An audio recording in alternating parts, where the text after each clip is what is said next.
State with a Sprite. Sounds good. I'm Dane. I'm Mallory. And this is Drive-Thru Movie Review, and we just saw Once Upon a Time in Hollywood. Whee! That movie was slow.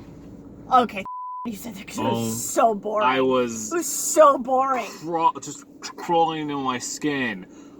Sitting there going, Waiting what is happening? For something to happen. Anything. What's bad is that we are the target audience for this movie. Cinephiles, film students, people who like behind the scenes, people who like Hollywood history. We are the target audience. I don't care how authentic you are in your details and the minutiae of the look of the film. If there's no story to it, it is boring.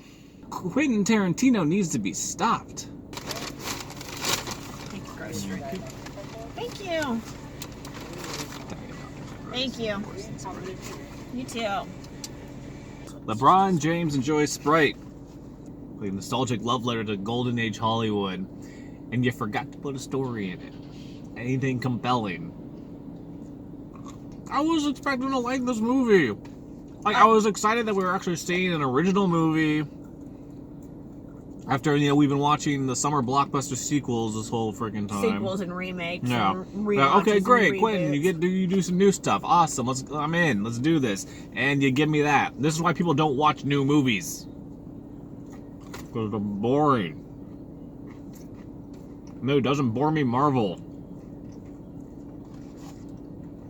I just can't say anything other than it's boring, because that's just the thing. It's boring. It's beautiful. Like, the costumes are great. It's just boring. There's no story to it. There is a story to it, but it is so small that it doesn't...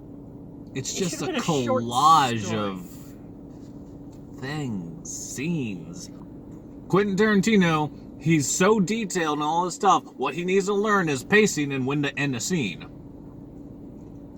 Because everything just drug on, and we just spent time watching other movies.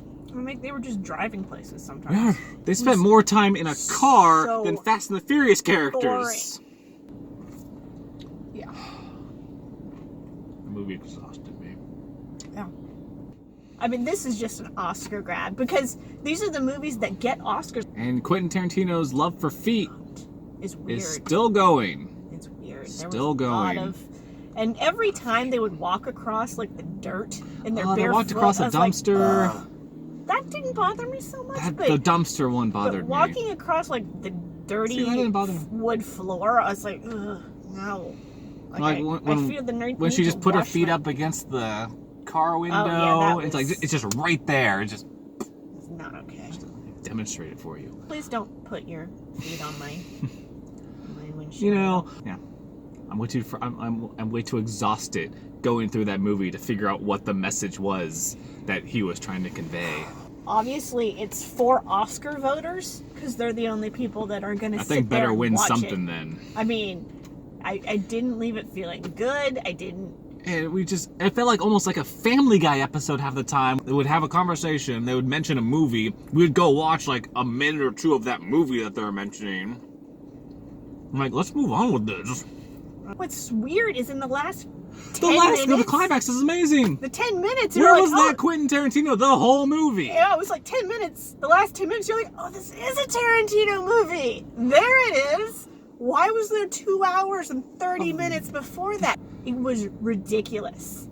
That said, Margot Robbie was amazing. She was great. I liked how excited the Sharon Tate was about her movie. Mm-hmm. And going in and being excited to share. I thought that was sweet and nice. Performances were all great. Yes. But they just didn't have any I came to like story. Brad Pitt's Cliff character. Yes, I could not really stand Leo DiCaprio's character. He was just... I sympathize him for a little bit, because it's the whole feeling that you've realized your dream has run out and maybe that you're still trying to chug along. Getting older and letting go of the fact that you're not who you used to be. And learning how ends up not becoming the point at the end of the movie, though. There were nice little moments I liked. Again, Cliff actually going to the Manson family in the Sean Western camp farm thing. So that was like, no, don't kill Cliff. Oh, the dog was cute. The dog was The cute. dog was adorable. As a pit bull owner, I was both thrilled to see a pit bull in it, and then upset that they turned it into an attack dog, even though it was awesome. I was like, why wouldn't you pick some other breed that's not, profiled as being an attack breed? I do like when he does like revisionist history stuff, like in Glorious Bastards, revisionist history.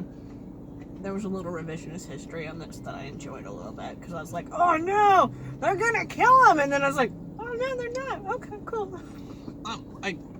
I feel it's a little bit like self-plagiarism, though, just because it was done in the same exact way as Inglourious Bastards. Tarantino has always, like, exploited historical films. At least he's exploiting his own now. I mean, You get so self-indulgent and full of yourself that you just start copying yourself. Good move, Quentin. But if we're doing the clock system... We're doing the clock system. I'm going to give it a 5. Yeah. Because it's only going to go farther down. I like it. It's a 5. It's just... The climax is awesome, but it's not enough to save this movie. Alright, well... Until next week.